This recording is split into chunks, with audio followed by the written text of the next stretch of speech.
Hey, what's up, Liron here. Thank you for joining me in today's video. Today I want to answer your question. A question I get a lot is, what brushes should I use? And I mean that in the most general sense of what, not just brand or anything superficial like that, but the type, the size, all of those good stuff, because a lot of people have been asking me. So when you look at the variety of watercolor brushes and any brushes in general, there's actually quite a bit of it out there. You have the most common, which is a round brush, so something like this Escoda brush that has a nice little tip. You'll get flat brushes, you'll get regular brushes, sword brushes, more of a large mop type brushes like this one. So you'll get quite a few types, and it can be a little confusing knowing what to use. Now, I'm pretty much a minimalist when it comes to painting, and the tools I find that I need are very few, and I find that I do best with fewer tools. Gets me more focused, and I don't like to have anything excessive, right? And sometimes it is nice to have something a little unique like this one that I believe Michael Soloviev sent me. So this is a brush I want to test out, for example, right? This is a very weird and unique one. But for the most part, again, for 80% of the work, you don't need anything too fancy, which is why I'm going to really simplify it for you. The way I personally started was just by using two round brushes. Now, the reason it's two is because there's the matter of size. So I like to have a large one and a small one. So the large one is kind of an all-purpose brush, and this would be my, let's say this is Escoda Barocco size 16 from their plein air set. They do have this version in a non-plein air, non-collapsible like this one here.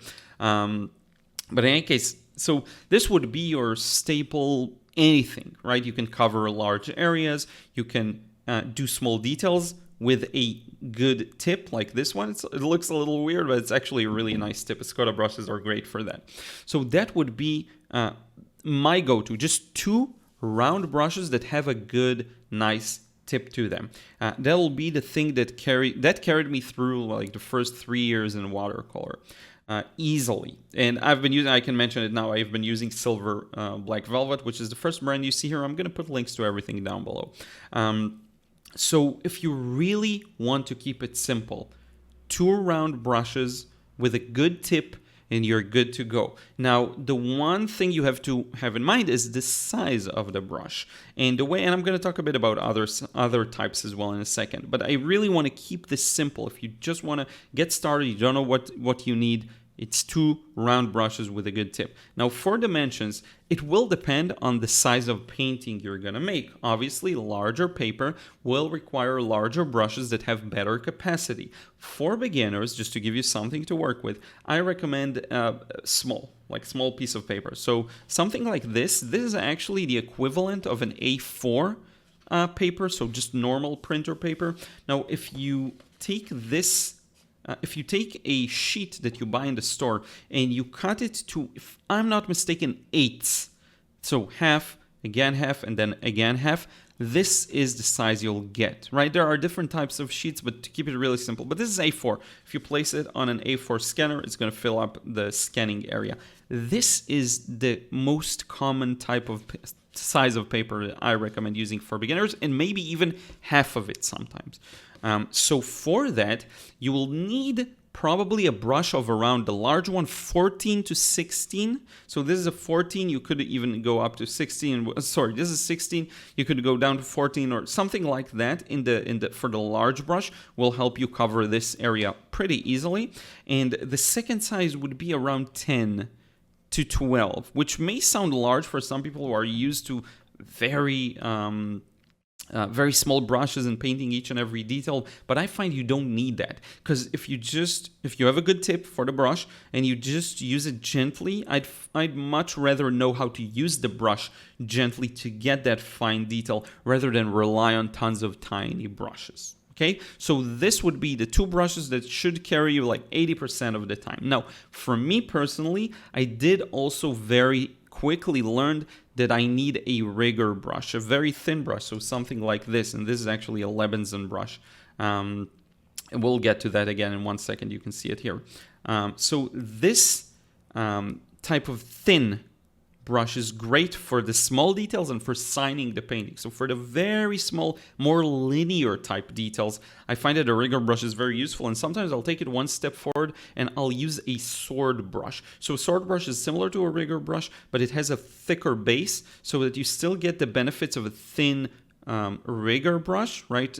Long hairs that are very thin, but also great water capacity. Now, I don't need one currently because I have this one, which has excellent water capacity, but for some brands and types, you will need that. Okay, now for other types of brushes, sometimes you'll need a huge brush. If you're painting really big sizes, you'll need something like this, like a fat mop, or something like this, which is not a regular flat brush, but a thick one. This is by Raphael, and you can see it has a thickness to it. This is really important because this is a nice segue to flat brushes. My problem with watercolor flat brushes, especially for watercolor brushes, the water capacity, which is very important if you want to paint continuously and not have to constantly dip in the water bucket and into the palette. The water capacity is quite low on most flat brushes. Not this one. This one's great, which is why I have it.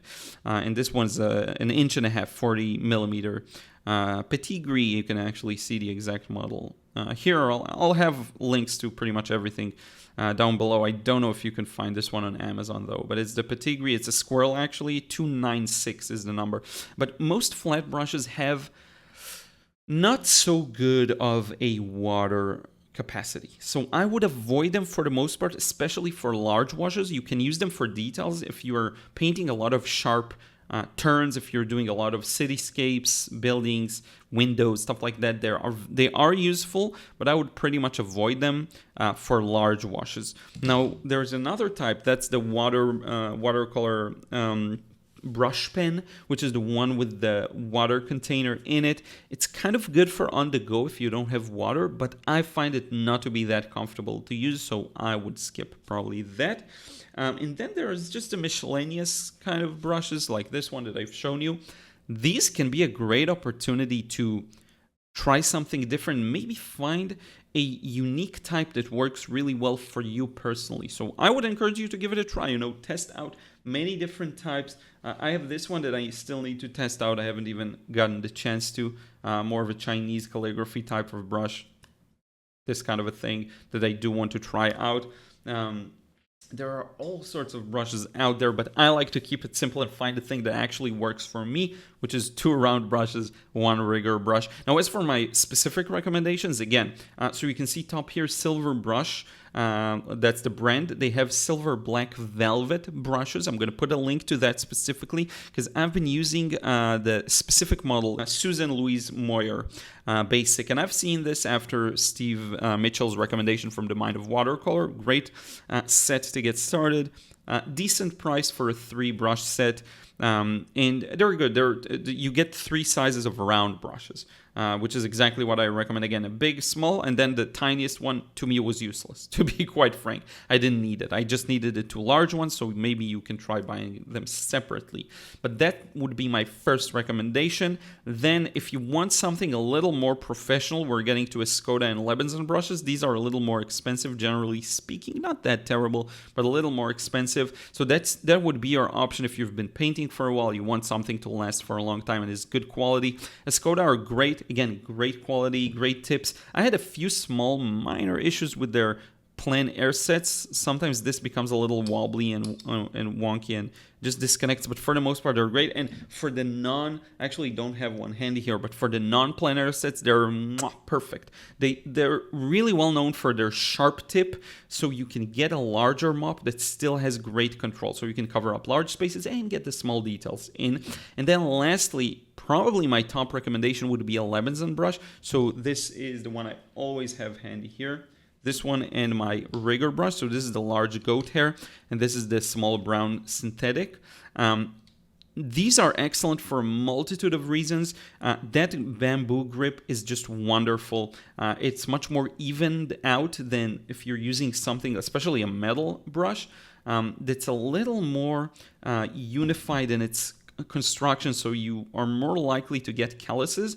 With these, it spreads out and it's organic, it's uneven, so it works much better. They're very light too, so if you have any wrist issues, stuff like that, these are the ones I recommend. And they come in a variety of types, so you can get pretty much anything there. I really like this one because it's a versatile type, so I can get small details, I can get large washes, the water capacity is great, all of those good stuff. And this rigger brush, the small brown synthetic, is just perfect for rigor work. But the catalog is huge, so check out the website. And I do have an ongoing collaboration with him for a long time, with Tracy Lebenzon, who makes these. I've had him on a live stream here on the channel. It's been a long, really long, great collaboration, so you can get a 20% off if you use code Liron. That's it, just Liron, and you should get a 20% off the list price, right? And then there's shipping added to that. So just make sure to test out the coupon code, make sure it actually works, because maybe you watch this video in the future and it's no longer relevant, but just be sure to check it out. It should work. So yeah, that's a great option, because some of them can be a little pricey, but you do get that 20% off, so it makes it very worthwhile, very convenient to use. Other great options again are the Escoda, the Silver Brush Limited, and honestly there are a lot of great brands out there, so test it out if you can afford it and you want to try out a few types. Watch other reviews here on YouTube. But yeah, other than that, I will thank you so much for watching this video, and as always, I'm just going to show this real quick. If you want to follow me on these channels, check out the paintings in my gallery. But this is it. I will see you in the next vid. Take care.